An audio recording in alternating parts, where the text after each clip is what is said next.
Here we have Ernest Hemingway delivering a life lesson on identity and what that means. How solid is your identity? How fixed is your identity? How much is your identity a part of you versus how much are you a part of your identity?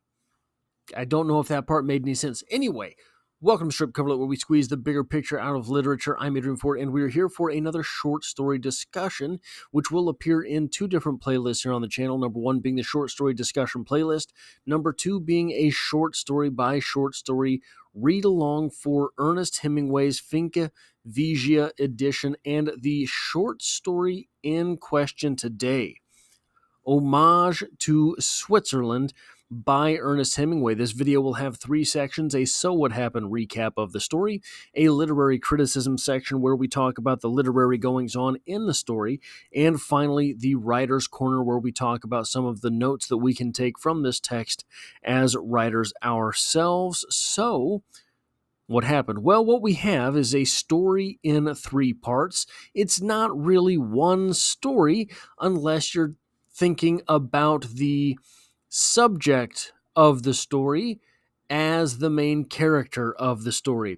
So, part one, Mr. Wheeler is in the train station and the train is late. This is a recurring theme in Switzerland. We're making some larger social commentary on why things don't happen on time in Switzerland. And he offers the waitress 100 francs to sleep with him. No. 200 francs. No. Eventually, 300 francs. Yeah? No. Then the porter makes Mr. Wheeler leave. He knew. So here's the interesting thing about this part of the story. Mr. Wheeler knew there was no place to do the deed. Mr. Wheeler knew he was going to be declined. He just wanted to see what would happen. He knew he was cheap with his money, and he did not gamble. He just wanted to see what would go on. Part two, Mr. Johnson is in the station, and he asks the waitress to go out with him. It's sort of ambiguous whether or not you believe anything is nefarious with what he is asking her. There's some sort of allusions towards things that might not be kosher, which might be haram, but he ultimately, the words that come out of his mouth are more along the lines of, "Do you want to go out with me?" And she declines, and he goes and buys champagne with the porters. He's drinking because his wife is divorcing him. And in the middle, he starts a conversation with the porters and then decides it's time to leave. And in part three, Mr. Harris is at the station. Another man recognizes that Mr. Harris might, be a member of the National Geographic Society, but no, his father was. And they talk about some of the pictures they like, and eventually in conversation, Mr. Harris reveals that his father had taken his own life the year prior. So, what is there to be taken from this short story on a literary criticism section? Well, the first thing is this. There's a little bit of ambiguity in the text, and I could not figure out what the school was that she mentions. She mentions Berlitz School. "I must work," the waitress said. "I have my duty here." "I know," said Johnson. "But couldn't you get a substitute? They used to do that in the Civil War." "Oh, no, sir. I must be here myself in person." "Where did you learn your English?" "At the Berlitz School, sir." "Tell me about it," Johnson said. "Were the Berlitz undergraduates wild a lot? What about all this necking and petting? Were there many smoothies? Did you ever run into Scott Fitzgerald?" "Please. I mean, were your college days the happiest days of your life? What sort of team did Berlitz have last fall?" "You were joking, sir?" So there's ambiguity there for me because I don't know if if she is taking the ribbing from him on the behalf of sports teams and the happiest days of your life in college, or if she doesn't know. So, is Berlitz an actual college? He is alluding to college life. Um, if it's not a college, then when he asks her, was it rowdy like college? She would not know how to respond. It would be sort of she would think that he was making fun of her for having not gone to college. So I just wanted to put that out there real quickly. And then the second little note here is this. If you're in the Finkovisia edition, it's page 326. It's understandable, he orders alcohol. None of you gentlemen is divorced, Johnson asked. He had stopped clowning with the language and was speaking good French now, and had been for some time. No, said the porter, who had ordered the sportsman. They don't divorce much here. There are gentlemen who are divorced, but not many. With us, said Johnson, the United States, it's different. Practically everyone is divorced. Why trust anyone? Everyone was getting divorced back in the 30s. I think the story was published in 1933, probably written before 1933. So even back then, that's 100 years ago, everyone was divorced. Why take that leap? Now, the real question here, in my opinion, so for the waitress and for the porters, this place where we are in the train station is permanent. Not that they will live at the train station their entire lives. That's not what I mean. But they're at their job in their city.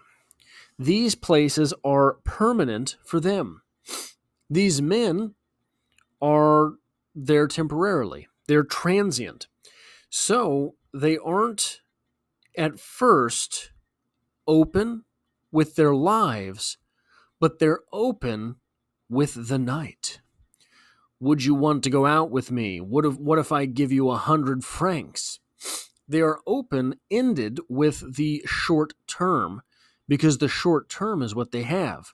But their long term, they cover up.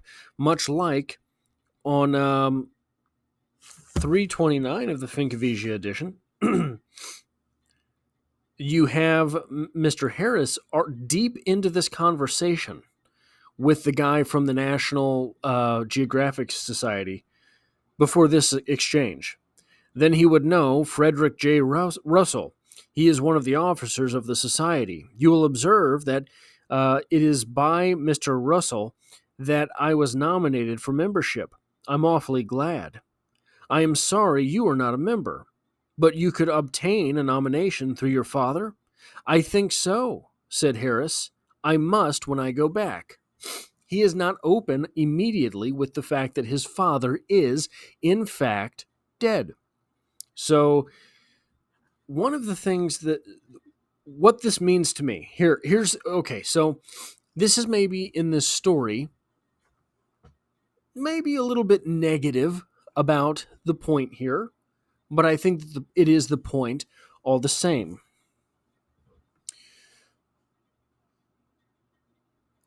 I'll tell you a personal story about this, what I think this story is about.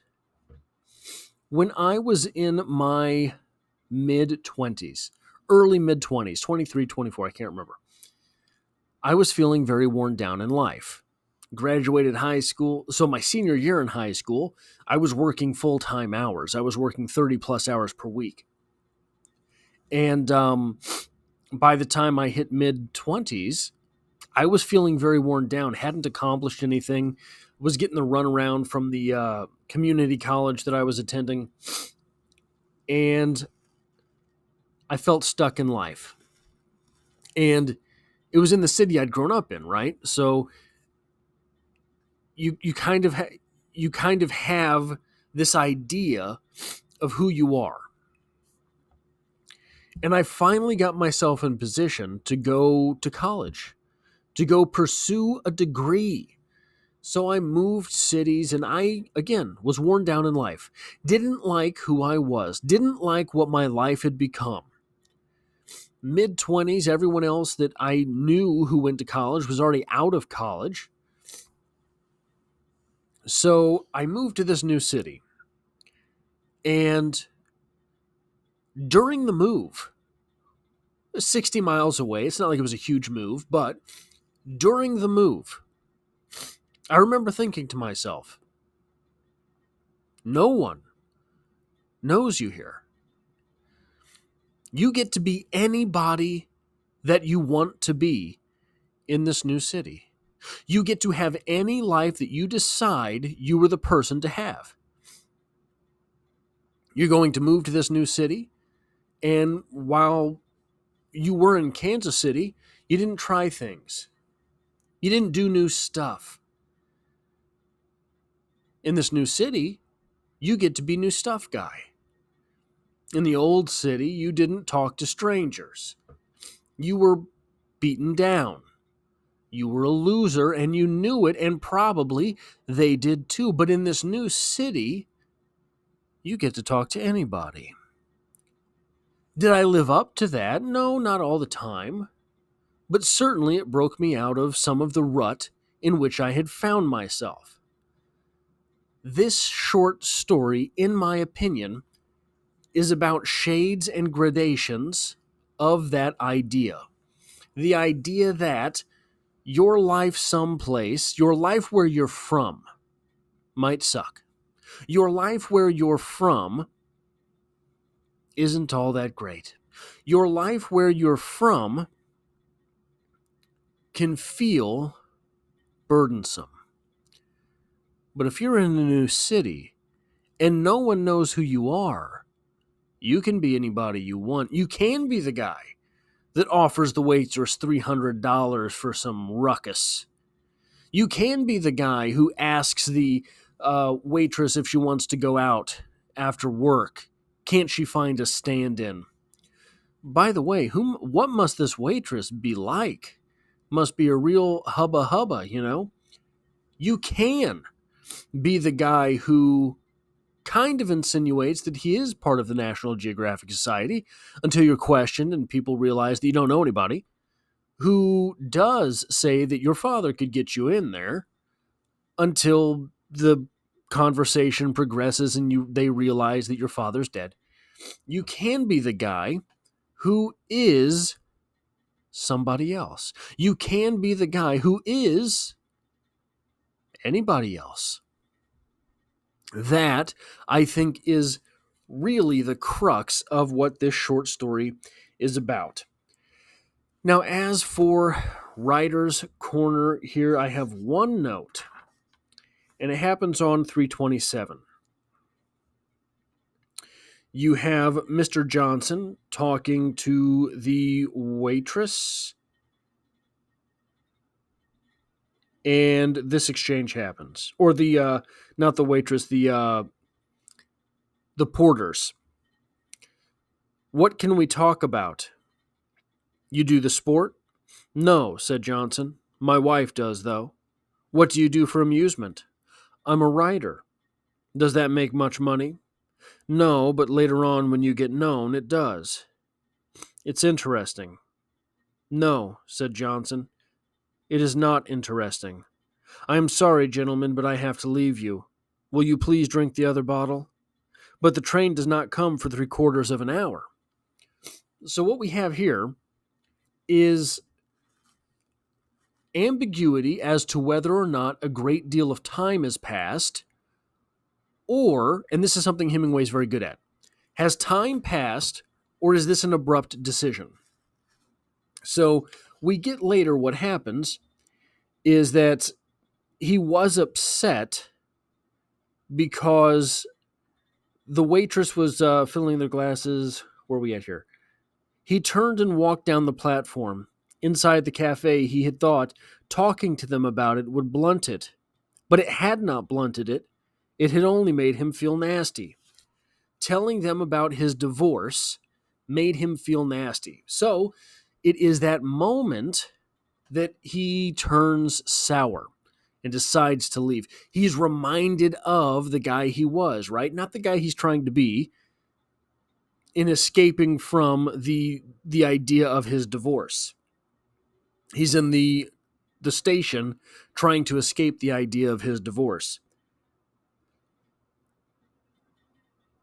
One of the things Hemingway is good at is putting in little paragraph breaks, and sometimes the same character speaking twice in different paragraphs, consecutive paragraphs. And that is an indicator that time has passed. We have these people in discussion, and all of a sudden, Mr. Johnson turns, right? I'm a writer. Does that make much money? No, but later on when you get known, it does. It is interesting. No, it is not interesting. That's a pause. Does it make much money?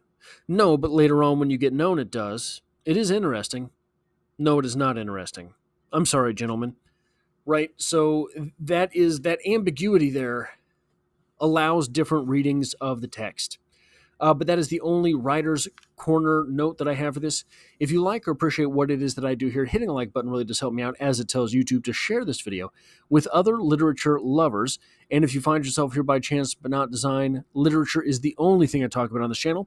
So consider hitting the subscribe button and sticking around for more, because as always, I hope to have you back for the next one.